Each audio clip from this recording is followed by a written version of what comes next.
Bonjour les amis, les Morpasiennes, les Morpasiens. Aujourd'hui, je vous propose une vidéo sur la situation de la CEMO. Certains d'entre vous sont peut-être déjà au courant. Le maire l'a annoncé dans les vœux de quartier que la CEMO a été dissoute. Je rappelle qu'il est président, directeur général de cette entreprise qui mixe le privé et le collectif. Et il a dit, durant ses vœux, que la situation est réglée. Les salariés ont tous été replacés. Mais nous avons vu récemment, dans les nouvelles de Versailles, que le son de cloche serait différent. Certains salariés interviewés disent que la situation est différente et on pose un certain nombre de revendications. Je vous propose de faire la lumière sur cette affaire en les interrogeant directement. C'est parti. Bonjour. Bonjour.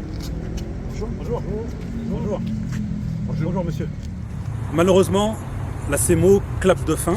La dissolution a été annoncée l'année dernière, en décembre dernier. Donc notre restauration collective s'arrête, malheureusement. Quel est votre état d'esprit aujourd'hui, après avoir travaillé aussi longtemps pour le service des Morpasiennes et des Morpasiens? On est très déçus. Très déçus de notre PDG. On est fatigué. On voudrait passer à autre chose. C'est vrai qu'on rappelle que la CEMO est une société, lorsqu'elle a été créée en 1990 par l'ancien maire Georges Mougeot, une société mixte, donc avec du collectif et un peu de privé à l'époque. Donc Garestier, maire et PDG de cette structure. Il a dit, durant les vœux à la population dans les différents quartiers, que la situation était réglée, qu'il n'y avait plus de problème, que tous les salariés étaient placés ou avaient trouvé une solution. Qu'en est-il aujourd'hui? Il n'en est rien. Alors, jusqu'à maintenant, le problème, c'est qu'on n'a rien eu. On n'a rien eu. On a eu des propositions soi-disant de reclassement, mais qui correspondent à personne. Donc ce qu'il annonce est faux et corrobore l'article des Nouvelles de Versailles, ou Actu 78, pardon pour la référence, qui semblait dire que les choses n'étaient pas complètement réglées. Mais une question, il m'a semblé qu'il y avait une discussion, une négociation à l'amiable. Quel a été le processus? C'est une liquidation à l'amiable, mais ce n'est pas automatiquement une négociation à l'amiable avec les salariés. Les salariés n'ont pas été mis du tout informés ni participés à une négociation concernant leur plan social. Le plan social n'a pas eu lieu puisqu'il n'y avait pas de représentant du personnel et surtout, il n'a pas non plus fait d'appel à l'élection pour avoir des représentants du personnel. Ce qui est une faute puisque normalement on doit avoir des instances représentatives du personnel quand on a plus de 10 salariés. Après, la négociation a commencé avec les liquidateurs au moment des entretiens préalables au vu des licenciés.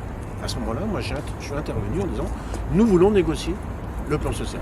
On rappelle que vous êtes représentant CFDT Yvelines. Voilà. Donc, j'ai moi accompagné tous les salariés, peut-être qu'il y avait un autre délégué qui était de la CFDT aussi en disant non, il faut négocier et il faut augmenter votre prime de départ, qu'on appelle une supralégale, en disant que notre revendication se limitait donc à un mois de salaire supplémentaire de ce qu'ils nous ont proposé, ce qu'ils vont sûrement nous donner, et on demandait un plancher de 10 000 € pour tous les salariés. Puisqu'il y a des salariés aujourd'hui qui, malgré les 2 mois ou 3 mois qu'ils vont recevoir comme salaire, ils n'arriveront même pas à 5 000 €. Donc c'est-à-dire qu'il faut qu'il y ait un plus pour eux, et je pense que mettre un plancher de 10 000 € est social pour tout le monde. On peut rappeler que l'exercice 2023, fin décembre, de la société CEMO s'est soldé par 1 million d'euros en caisse dans la société, d'où vos revendications, je suppose. Voilà. Nous, on n'a pas regardé s'il y avait beaucoup d'argent, mais on savait qu'il y avait de l'argent. Et ce que nous revendiquions n'était pas énorme. On savait que l'entreprise pouvait le supporter. Quand c'est une liquidation financière, c'est plus difficile. Quand il y a des actionnaires qui n'ont pas d'argent pour payer, c'est vrai que c'est plus difficile. Là, il y avait de l'argent. Et c'est les salariés qui l'ont créé, cet argent. C'est pas n'importe qui, c'est les salariés qui l'ont créé, cet argent. C'est pas les actionnaires. Donc je pense qu'il doit y avoir une juste récompense et que notre revendication qui est juste, d'un mois supplémentaire pour chaque salarié avec un plancher de 10 000 € et mettre en application ce qui nous avait dit pendant les entretiens que la mutuelle serait prise en charge pendant 12 mois. Ce qui, à première vue, aujourd'hui, ne serait pas le cas. D'accord. J'ai une question. Vous qui avez travaillé plusieurs années dans la société CEMO. Comment vous voyez aujourd'hui ce changement qui est un geste politique de dire on ferme la CEMO pour s'orienter vers une distribution différente qui est plus collective de la société par différentes entreprises du territoire. Qu'en pensez-vous ? Quel est votre sentiment sur cette évolution ? Mon sentiment, c'est que nous, on est très très déçus. Donc la CEMO, c'est une société qui était en très bonne santé.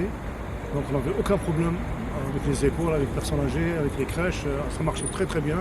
Donc on sait que la CEMO, elle va être détruite pour autre chose. Donc ce n'est pas une question on appelle ça une question de mal fait. On travaille très bien. Donc maintenant nous, d'après le maire, il nous a informé que nous on était les plus chers, alors que nous on était une seule société. Et maintenant il y a 5 sociétés qui bossent maintenant pour les écoles. Donc on ne voit pas où est la cherté par rapport à nous. Donc aussi le maire nous a laissé tomber depuis le mois de septembre. C'est-à-dire laisser tomber, qu'est-ce que vous voulez dire par là ? Il a démissionné, on a nommé des liquidateurs, que ces messieurs-là, on les avait vus 2 fois seulement. Une première fois, ils sont venus nous voir, après ils ont refait un deuxième rendez-vous. Là, on les appelle, ils ne répondent pas, personne ne s'occupe de nous. On a juste notre comptable qui fait tout son possible pour les appeler, pour faire les démarches nécessaires. Vous vous sentez lâché ? Sans elle, sans notre comptable, on était foutus. Moi, je vous dirais. Ils nous ont, soi-disant, ils étaient là pour nous accompagner, les liquidateurs. Et là, ils sont venus une fois pour nous présenter comment ça allait se passer. Ils le fit. Rien. On a passé les entretiens pour le licenciement économique.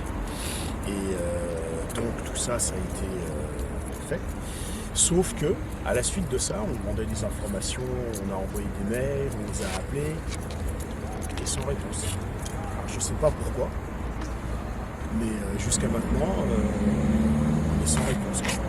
Donc c'est un peu embêtant parce que nous, on voudrait tourner la page par rapport à tout ça et voir autre chose, quoi. Et puis, que ça s'arrête, quoi. Il y a une autre information que je dois vous signaler. On a reçu de la mairie, soi-disant, des offres d'emploi. C'est que des CDD de 3 à 6 mois, alors que nous sommes en CDI. Ils nous ont proposé 5 offres d'emploi et on a reçu un reclassement et ça on l'a reçu vers le début, première semaine de janvier, alors que les postes étaient tous c'était prévu pour le 1er janvier ou 2 janvier. Et c'est des postes par exemple à la direction. Nous on est en cuisine, comment on travaille à la direction ? En plus des postes de CDD, alors que nous ça fait des années qu'on travaille en CDI. C'est histoire de dire je vous ai proposé quelque chose. C'est pas logique. On n'a aucune formation sur les emplois qu'ils nous proposent. Espace vert, c'était peut-être l'occasion animateur. aussi de se former. Non, c'est des CDD de 3 mois. 3 à 6 mois. Donc aujourd'hui, c'était juste histoire de couvrir, on vous a proposé quelque chose. D'accord. Voilà. Donc pour vous, tout était ficelé d'avance et ça reste du saupoudrage de façade. Voilà. C'est ce que vous voulez dire. Ça, on le savait. Donc aujourd'hui, qu'est-ce que vous voulez faire ? Le maire avait déjà envisagé un licenciement un peu différent puisqu'il a proposé des ruptures conventionnelles aux salariés. Quand ? Avant, au mois de septembre, au mois d'octobre, il a commencé à dès le proposer des début, ruptures conventionnelles. Alors que c'est un plan social, donc c'est des négociations qui doivent avoir lieu et en plus il y a des droits pour les licenciements économiques qui ne sont pas du tout les ruptures conventionnelles. Et en plus, nous avons la preuve parce qu'il nous a donné un courrier où c'est bien stipulé qu'il nous proposait La rupture conventionnelle. la rupture conventionnelle. Ce que nous regrettons et les salariés regrettent, c'est que malgré nos demandes, tranquillement, pas sans colère, sans rien, on nous répond, c'est pas nous. Vous voyez avec les liquidateurs, moi je rappelle que c'est une négociation amiable. Si c'est une négociation amiable, c'est les propriétaires de la CEMO qui donnent les ordres aux liquidateurs. Sinon, je ne vois pas pourquoi ils seraient passés par l'amiable. Et il y a de l'argent. Ce n'est pas une entreprise qui n'a pas d'argent. Et ce que nous demandons ne représente pas une somme énorme. Je vous dis, parler de 90 000, je parle de 90 000 euros, mais je pense qu'on est même en dessous des 90 000 euros. Voilà. Donc, c'est pas énorme, mais ça fera du bien pour les bas salaires, puisqu'il y a des salariés qui ont des bas salaires, et avoir 10 000 euros devant eux pour trouver du travail, peut-être se former, et des fois ça coûte cher aussi se former, pour qu'ils puissent retrouver du travail. Voilà. Et moi je voudrais dire aussi, mais là ça va être peut-être que c'est l'été, mais si les salariés aussi le vivent, c'est pas le moment de dire on fait maintenant du circuit court et on éloigne la cuisine des gens avec qui on va nourrir. Donc je pense que là, il y a quand même un problème politique. Et en plus, il y a aussi le problème du bio, puisqu'ils faisaient du bio. On n'est pas sûr que les nouvelles entreprises qu'ils ont pris en charge font du bio. Très bien. Il y a des choses à rajouter? Surtout la mutuelle. Surtout, il faut que nous dans la mutuelle. Ils nous ont promis, les dictateurs, qu'ils nous payent toute l'année. Ça, ils l'ont dit à tout le monde. Maintenant, ils nous ont payé qu'un mois, que le mois de janvier. Moi, ce matin, j'ai appelé le dictateur en personne, je l'ai appelé, je lui ai posé la question. Il m'a dit, on a sollicité la CNM, c'est-à-dire notre mutuelle, et ils ont refusé. J'ai dit, comment ils refusent? Moi, j'ai jamais vu une société qui refuse de l'argent. C'est totalement faux parce que moi je les ai appelés. Et je me suis renseigné, ils m'ont bien précisé qu'on avait le droit. On avait le droit, ils pouvaient nous payer la mutuelle pendant 1 an. Il suffit juste de faire des contrats individuels, tout simplement. C'est un autre contrat. Aussi c'est l'équitateur nous a informé que c'est lui qui a décidé de nous offrir 4 mois de salaire. Pour ceux qui ont plus de 10 ans, ils ont 4 mois de salaire. Ceux qui ont moins de 5 ans, ils ont 2 mois. Ceux qui ont moins de 5 ans, 1 mois. Donc maintenant, l'équitateur, c'est lui qui décide. Donc ça, c'est pas vrai. Ça, c'est pas vrai. Quand on entend liquidation à l'amiable, pour moi, une liquidation à l'amiable, c'est entre 2 parties. Et là, il n'y a qu'une seule partie qui a fait la demande. C'est les liquidateurs. Ils nous ont proposé sur une feuille, lors de notre rendez-vous, voilà ce qu'ils proposaient, sans nous demander. On n'aurait pas eu de nouvelles. Comment on fait? En fait, c'est qu'on envoie des mails, on téléphone. Alors on tombe sur une surface, on a mis ça en attente. Et après, ça nous dit, veuillez rappeler ultérieurement. Voilà. Ils répondent Donc, pas, ils et à répondent chaque pas. fois. Donc c'est agaçant, quoi. C'est agaçant. C'est sur du monde. Donc nous, ce qu'on demande, on a été professionnels jusqu'à la dernière minute. On n'a pas laissé tomber le PDG. On a travaillé jusqu'à la dernière minute. On demande à monsieur le PDG de l'ex-CEMO de nous récompenser. On ne demande pas 10 milliards. On nous a proposé 4 mois, comme a dit notre syndicaliste, qui nous rajoute 1 mois, ou qui fait un geste pour nous. Pour tout le monde. Un geste pour les bas salaires. Pour tout le monde. D'accord. Écoutez, très bien. Je vous remercie infiniment d'avoir expliqué aux Morpasiennes et aux Morpasiens la situation.